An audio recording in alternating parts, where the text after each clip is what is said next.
Selamat sore, selamat bertemu Bapak Yosef bersama dengan saya Isidorus Lijawa di channel Perspektif Isidorus Lijawa. Jadi hari ini saya bersyukur bisa datang ke sini, ke sekolah yang Bapak bangun, namanya SMP Surya Mandala. Sudah cukup lama saya mendengarkan informasi, saya pernah membaca di media berkaitan dengan bagaimana jatuh bangunnya Bapak Yosef Blikolong ini mendirikan sekolah yang saat ini ada di sini. Dan senang sekali bisa bertemu dengan Bapak Yosef pada sore hari ini, karena kalau selama ini kami membaca teks buku, tapi pada sore hari ini saya bertemu dan saya langsung membaca dengan teks buku yang hidup, yakni Bapak Yosef Blikolong sendiri. Baik, mungkin Bapak Yosef ceritakan sedikit, karena saya pernah membaca bahwa dulu Bapak Yosef adalah seorang pemulung, ya, seorang pemulung yang akhirnya bisa berpikir untuk membangun sekolah dan menyekolahkan anak-anak di sekitar lingkungan ini. Mungkin bisa diceritakan kepada sahabat-sahabat Perspektif Isidorus Lijawa. Silakan. Baik, Pak Isidorus. Terima kasih, saya bisa menceritakan sedikit tentang bagaimana sampai saya bisa membangun dua sekolah, yaitu SMP Surya Mandala dan Paut Komunikasi. Jadi saya sebelum 2004 saya bekerja sebagai guru jalanan, sebagai sopir auto juga, tapi 2004 itu saya putuskan untuk bekerja di salah satu mall, yaitu di Mall Ramayana Mall sebagai pengumpul sampah. Ramayana Mall itu baru bangun ya, baru selesai ya. Kalau 2004 itu baru bangun. Jadi 2004 itu saya mulai bergabung di Ramayana Mall, dan posisi saya sebagai pengumpul sampah. Jadi pemulung sampah sampai dengan 2020. Jadi kurang lebih 16 tahun ya? Iya. Baru 2020 yang mereka PHK saya. Kenapa saya bisa berinisiatif untuk bisa membangun sekolah ini? Karena memang keseharian saya lebih banyak di jalan, Pak Isam. Saya melihat banyak anak-anak yang berkeliaran di jalan, di pasar, di depan toko. Mereka itu banyak yang artinya lebih banyak mengumpul sampah, dan yang ada di pinggiran pasar itu mereka menjual tas-tas kresek itu. Lalu saya coba mendekati mereka untuk bertanya, kira-kira apa yang menyebabkan kalian untuk berada di jalan, berada di pasar? Karena umur mereka ini kan umur SMP, umur sekolah. Setelah saya mendekati mereka, ternyata mereka menyampaikan kepada saya bahwa mereka mau sekolah, tapi biaya untuk menyekolahkan mereka itu tidak ada. Artinya kemampuan orang tua tidak ada, terbatas, sehingga mereka harus terpaksa di jalan untuk bisa mencari uang dan di pasar.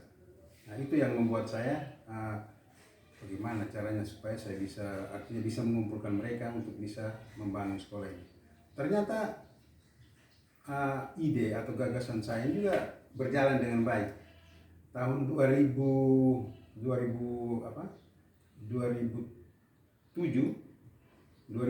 saya membangun PAUD di tempat ini, pokoknya muridnya di lingkungan saya sendiri. Sedangkan SMP Surya Mandala itu 2012. Jadi setelah PAUD 5 tahun kemudian dibangun SMP. 2012. Jadi dari dua sekolah ini saya tidak mengambil apa-apa, pokoknya pendidikan gratis. Sekolah gratis semua itu. Terus untuk membiayai guru, untuk membiayai yang mendampingi anak-anak PAUD atau SMP itu dari mana uangnya? Jadi untuk membiayai itu jelas hasil mulung tadi, Pak Isma. Hasil mulung saya tadi dari Ramayana Mall itu. Karena setiap hari saya harus memulung sampah atau kumpul sampah yang ada di mall itu dari jam 10, toko buka jam 10 sampai dengan jam malam itu. Ada yang sampai jam 11, jam 12. Jadi itu lumayan juga itu. Jadi mulung sampahnya di Ramayana, terus jualnya kemana? Jualnya di teman-teman yang teman-teman Jawa itu. Oh, yang Penang, pengepul sampah itu. Jadi Itu setiap hari dijual atau setiap bulan baru dibayar? Setiap hari jual. Kalau dijual langsung dapat uangnya. Iya, iya. Jadi dari hasil sampah itu saya bisa memberikan uang transportasi untuk guru-guru dan untuk kebutuhan di dalam rumah tangga saya. Ya, ini luar biasa. Dari memulung sampah, Bapak Yosep bisa menghidupi keluarga dan anak-anak, tapi juga bisa membantu untuk mendirikan sekolah, dan akhirnya anak-anak yang sekolah di situ sekolah gratis. Sekolah gratis. Ini hal yang sangat luar biasa. Lalu setelah PAUD ada, SMP ada, sampai sekarang ini, apakah ada perhatian dari pemerintah Kota Kupang kah, atau pemerintah provinsi kah, atau dari kementerian misalnya? Ya, kalau soal perhatian dari pemerintah itu sudah ada itu. Kalau untuk PAUD itu dari 2010 sudah ada perhatian. Yaitu dana BOP. Dana BOP. Dana BOP, dan dari dari ini untuk SMP punya itu dana BOS itu sudah dari 2015 atau 2016. Jadi sudah ada perhatian dari pemerintah pusat lewat pemerintah kota. Oke. Dan sejauh yang saya amati ketika datang ke sekolah ini memang seperti akan ada rencana untuk membangun lagi. Yeah. Nah, mungkin bisa dikisahkan apakah ini memang untuk mendirikan sekolah yang lebih permanen untuk PAUD dan untuk SMP, atau memang ada perencanaan lain untuk memperluas atau menambah lagi ruangan-ruangan sekolahnya? Jadi memang betul, ini kan awalnya SMP ini kan berada di jalan di Gang Monitor di belakang kampus Unkris. Tapi setelah sewa dari tahun 2011 sampai dengan tahun 2017 saya pindah ke sini karena tempat sewa yang di sana sudah dijual oleh pemiliknya ke Yayasan Unkris, sehingga saya harus pindah ke rumah sini. Jadi ini rumah ini terpaksa saya harus bangun untuk sekolah dan untuk tempat tinggal juga. Jadi saya memang sedang berusaha untuk bisa mencari dana untuk bisa membangun tambah gedung atau ruangan ini, karena memang setiap tahun itu murid-murid banyak yang dari SMP dan dari PAUD juga banyak sekali, sehingga saya berusaha untuk bisa menambah ruangan ini supaya bisa anak-anak bisa belajar lebih luas, lebih baik lagi. Oke. Jadi memang ada perencanaan untuk membangun sekolah yang lebih bagus di tempat ini, yang lebih baik, supaya anak-anak yang belajar di sini merasa lebih nyaman. Karena itu memang, ya, kalau saya ingat dulu itu saya lama sekolah seminari dan di SVD, itu pendiri SVD selalu bilang uang ada di saku para penerima.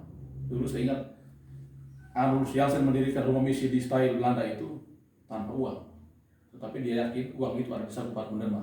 Dan saya percaya juga bahwa apa yang sudah dimulai oleh Bapak Yosep ini pasti perlahan-lahan akan terwujud, ya, karena kita yakin bahwa akan ada banyak orang baik yang mau menyumbang untuk ini. Nah, satu hal Bapak Yosep, saya melihat di Kota Kupang ini kan sekolah-sekolah itu semakin banyak, misalnya di level SMP.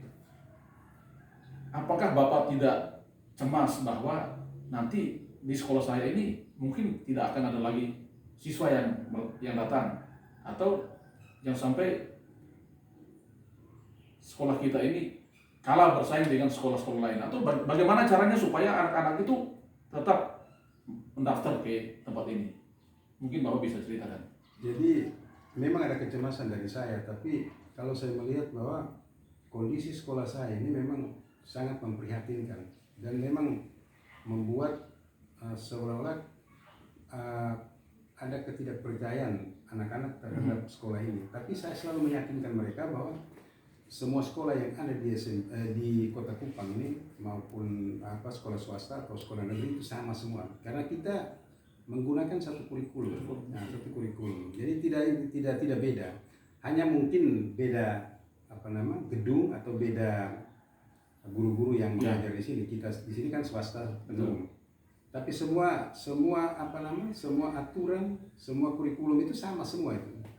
Jadi saya tidak takut, apalagi sekolah yang ada di saya ini, sekolah SMP Surya Mandala ini mempunyai tipe yang berbeda. Maksud saya anak-anak yang artinya drop out atau anak-anak yang istilahnya sudah tidak bersekolah di tempat lain atau sekolah pokoknya di SMP lain, mereka terpaksa harus datang di sini. Dan saya harus rangkul mereka dan sekolah di sini. Jadi sekolah ini tetap ada murid itu. Jadi untuk takut ya takut juga, tapi saya tetap berusaha untuk bisa mendatangkan mereka yang selama ini mungkin mereka belum pernah memperoleh pendidikan yang layak. Mari sekolah di SMP Surya Mandala. Tetapi apakah masih tetap berorientasi atau masih tetap fokus pada misalnya anak-anak pemulung tadi yang mau bersekolah di sini? Iya, memang orientasi saya dari awal sampai dengan sekarang itu masih seperti itu. Masih seperti itu, Pak. Karena mereka memang mereka ingin sekolah, tapi mereka mungkin masih kekurangan biaya atau mereka masih senang-senang berjalan. Justru itu yang saya panggil mereka ke sini untuk sekolah. Jadi SMP ini dari tahun 2000? Dari tahun 2012. Ya. Artinya sekarang ini kan sudah ada yang di tingkat SMA tamatannya, ya. Dan mungkin sudah ada yang kuliah. Sudah ada yang kuliah dan sudah tamat juga. Sudah tamat. Ya. Sudah dapat kerja juga. Ada yang satu saya dengar itu dia di Politeknik, sudah pegawai negeri. Pegawai negeri juga. Satu sudah tentara juga. Sudah tentara. Ya. Ya, artinya dari rumah yang sederhana ini yang kemudian disulap menjadi sekolah sudah melahirkan cukup banyak generasi NTT yang akhirnya bisa mandiri dan bisa menjadi orang-orang yang berguna di keluarga dan di tempat tugasnya masing-masing. Bapak Yosef, tahun 2016 mendapatkan penghargaan dari pemerintah, dari Kementerian Pendidikan dan Kebudayaan. Apa yang Bapak Yosef rasakan saat itu? Ya, seorang pemulung lalu tiba-tiba diberi penghargaan dan harus ke Jakarta menerima penghargaan di sana, itu seperti apa rasanya waktu itu? Memang pada waktu itu saya mendapat telepon dari Pak Polikarpus Dong. Beliau yang sekarang duduk bersama dengan kita. Ya. Beliau datang dengan Pak Awang dari Jakarta, dari kementerian, datang mewawancara saya bahwa saya akan ke Jakarta untuk mendapat piagam penghargaan dari Menteri Pendidikan dan Kebudayaan. Saya merasa bangga bahwa apa yang saya buat selama ini tidak berpikir bahwa nanti saya mendapat piagam penghargaan dari Kementerian Pendidikan. Itu memang luar biasa saya merasakan. Karena selama ini saya buat ini kan saya berbuat hanya berpikir bahwa saya ini untuk membantu orang-orang yang artinya belum terbantukan. Ya. Sehingga saya terus berjuang untuk membantu mereka. Tapi mungkin Tuhan sudah mengatur sedemikian sehingga pada saat yang tahun 2016 itu saya dipercayakan dari katakan dari NTT sudah. Sehingga saya dipercayakan untuk bisa mewakili teman-teman lain dari NTT. Bahkan sampai di Jakarta saya mewakili seluruh Indonesia untuk bisa menerima piagam penghargaan. Artinya secara simbolis itu saya mewakili untuk seluruh Indonesia, teman-teman. Jadi itu sangat luar biasa, Pak Iso. Saya merasa bahwa itu satu kepercayaan yang luar biasa dan satu penghargaan yang luar biasa dari pemerintah Republik Indonesia. Itulah yang membuat Bapak Yosef tetap semangat sampai sekarang ya? Semangat sampai sekarang. Apapun yang terjadi, mau ada uang atau tidak ada uang, mau sakit atau tidak sakit, tetap saya memperhatikan dan memperjuangkan nasib anak-anak yang belum mendapat pendidikan yang layak. Ya, Pak Yosef, satu hal. Ini ketika rumah ya dijadikan juga sekolah. Ini bagaimana tanggapan orang-orang rumah, ya, istri, anak-anak, yang jangan ini bapak nih bikin sibuk kita yang di rumah, atau bagaimana cara mengaturnya supaya urusan pendidikan jalan tapi tidak mengorbankan keluarga. Jadi memang Pak Isa, memang ini memang tantangan berat bagi saya. Setelah saya dikeluarkan dari tempat lama, artinya dari kontrakan lama, saya kembali ke sini. Saya sampaikan di istri saya bahwa sekolah yang saya kontrak itu kan sudah tidak ada, sudah tidak bisa lagi. Kita harus pindah. saya sampaikan bahwa ini rumah ini kita jadikan sekolah saudara. Istri memang sangat marah dan dia dia tidak mau memang.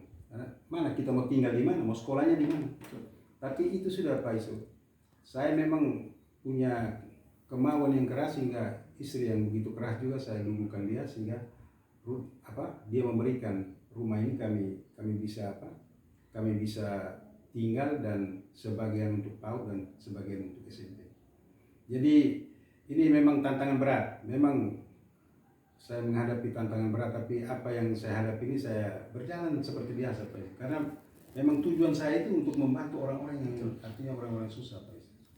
Sehingga sampai dengan sekarang ini juga kelihatan walaupun kami semua di dalam rumah ini memang sibuk, tapi biar dalam kesibukan itu tiap pagi itu harus bangun dan untuk menyiapkan semua sekolah dan semua semua kelas ini harus bersih. Jadi guru-guru datang, murid datang juga sudah standby itu. Oh, oke. Jadi urusan menyiapkan ruangan kelas segala macam itu sudah menjadi urusan keluarga. Urusan keluarga Pak. Jadi ketika guru-guru datang ini semua dalam kondisi sudah siap. Dan ini luar biasa Bapak Yosef.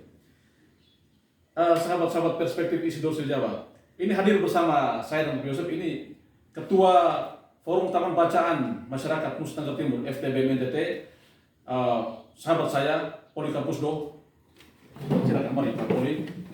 Ya, ini tadi disampaikan oleh Bapak Yosef bahwa cerita beliau mendapatkan penghargaan dari kementerian itu ketika Pak Poli dan salah satu staf dari kementerian datang ke sini untuk mewawancarai Pak Yosef.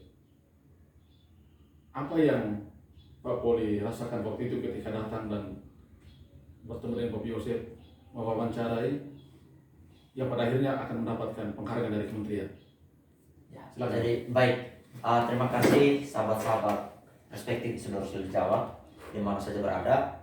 Yang pertama saya menyampaikan terima kasih sore hari ini kami boleh berada di rumah literasi yang bagi saya luar biasa, yang menginspirasi bagi kita semua generasi milenial, termasuk saya.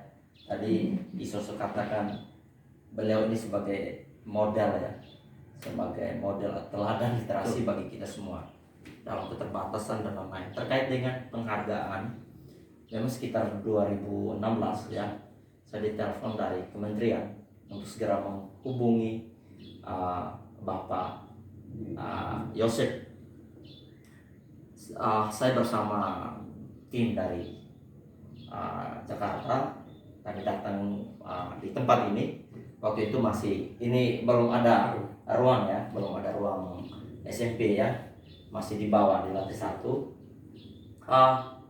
Memang beliau ini layak untuk diberi penghargaan.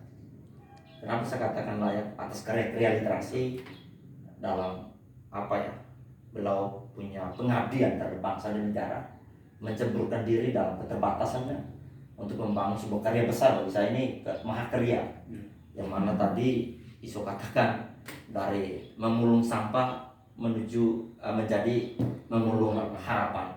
Saya kira layak. Maka saya setelah tiba di sini dan dengan teman dari Jakarta itu wawancara beliau itu, bukan Pak Iso, membuat saya itu berusaha juga pegiat Dikmas ya. Saya merasa saya harus belajar banyak dari sosok Bapak Yosef ini.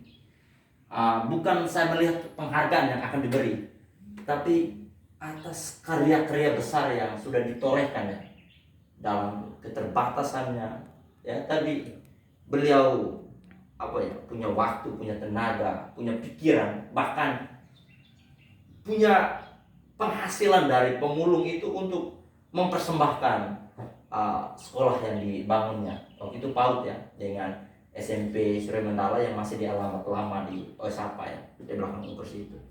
Dan saya kira kita sebagai orang muda ya, generasi muda NTT, generasi milenial, kita harus belajar dari sosok-sosok yang salah satunya adalah Bapak Yosef ini, agar NTT ke depan itu tumbuh generasi-generasi yang produktif, generasi yang pekah, generasi yang peduli, generasi yang siap melayani secara totalitas untuk bangsa dan negara terkhusus untuk bumi kita yang tercinta Pulau Merata Nusa Tenggara Timur. Saya kira itu jadi penghargaan kemarin Ya. itu sebuah apresiasi dari negara terhadap Bapak Yosef atas karya-karya yang saya katakan mahakaryanya, Betul. khusus di bidang pendidikan sumber daya manusia, di mana beliau melayani yang tak terjangkau, menjangkau yang tak terlayani. Ini yang saya melihat bahwa beliau melayani yang tak terjangkau dan menjangkau yang tak terlayani. Karena keluarga belajar atau peserta didik yang dibina oleh beliau itu dari hasil wawancara kami itu gratis kan, Pak. Betul, ya. Ini hanya orang gila saja. Orang gila saja yang ngurus sesuatu tanpa berpikir seberapa yang dia harus dapat dari apa yang dia kerjakan. Tapi Bapak ini luar biasa, Bapak Yosef sudah memberikan teladan bagi kita semua agar hidup ini jangan tunggu kita kaya dulu, atau jangan tunggu kita jadi orang besar dulu baru bisa mengabdi atau berkarya. Tapi dia sudah memberikan contoh untuk kita bahwa dalam situasi apapun, dalam situasi keterbatasan yang kita miliki, kita harus melayani sesama. Oke. Saya kira itu dari Baik. saya. Ya, terima kasih apresiasi yang disampaikan oleh Pak Poli Ketua FTBM Nusa Tenggara Timur. Seperti tadi saya sampaikan Bapak Yosef, kami ini senang sekali sore hari ini bisa datang ke sini karena kami langsung membaca dari buku yang hidup, gitu loh. Bukan membaca textbook lagi, tapi membaca dari buku yang hidup. Kami langsung bertemu dengan orang yang sudah melakukan hal-hal yang luar biasa, walaupun dalam kekurangan dan keterbatasan. Ya. Kita memang masih langka menjumpai orang-orang seperti Bapak Yosef. Ya. Bahkan banyak orang yang punya uang, punya kesempatan, punya waktu, punya jaringan, itu tidak semua berpikir untuk bagaimana membangun generasi bangsa ini dengan misalnya berinvestasi untuk pendidikan. Tetapi Bapak Yosef yang notabene seorang pemulung sudah punya mimpi yang luar biasa dengan menghadirkan PAUD dan bahkan sekarang sudah menghadirkan SMP untuk merubah masa depan generasi bangsa itu melalui pendidikan. Ini hal yang sangat luar biasa, Pak Yosef. Saya pikir penghargaan dari kementerian itu tidak menjadi akhir dari perjuangan Bapak Yosef. Sampai sekarang seperti tadi Bapak Yosef katakan, ada uang maupun tidak ada uang, dalam situasi sakit ataupun sehat, untuk urusan pendidikan tetap dilakukan dengan sepenuh hati. Ya, Bapak Yosef, ini di penghujung dari diskusi kita di perspektif Isidorus di Jawa. Mungkin bisa sampaikan sesuatu kepada sahabat-sahabat kita yang mungkin akan menyaksikan tayangan ini, ya, apa yang ingin Bapak Yosef sampaikan kepada banyak orang berkaitan dengan pendidikan misalnya, berkaitan dengan literasi misalnya, atau apapun yang mau Bapak Yosef sampaikan. Silakan. Baik. Jadi saya mengajak kepada kita semua, baik teman-teman yang artinya kaum milenial atau teman-teman yang sudah tua seperti saya mengajak, mari kita bergandengan tangan untuk bisa memberikan sumbang, memberikan partisipasi bagi anak-anak, bagi kaum milenial atau pokoknya kaum anak-anak yang artinya selama ini belum mendapat pendidikan. Anak-anak sangat banyak yang drop out SMP, drop out SD atau SMA. Mari saya mengajak kita semua untuk kita panggil, bimbing mereka untuk bisa menjadi anak-anak yang baik untuk memperbaiki masa depan mereka. Itu saja Bapak Yosef. Ya, jadi harapan dari Bapak Yosef adalah semoga semakin banyak orang yang terbuka hati dan pikirannya untuk membantu memperbaiki masa depan generasi bangsa saat ini, khususnya melalui pendidikan. Ya, memang ini pekerjaan yang tidak semua orang minati, tetapi kita percaya bahwa masih ada begitu banyak orang-orang yang berkehendak baik yang akan melakukan itu. Terima kasih sahabat-sahabat Perspektif Isidore Jawa sudah menyaksikan tayangan ini. Kita nantikan dalam tayangan-tayangan selanjutnya. Selamat sore dan Tuhan memberkati kita sekalian.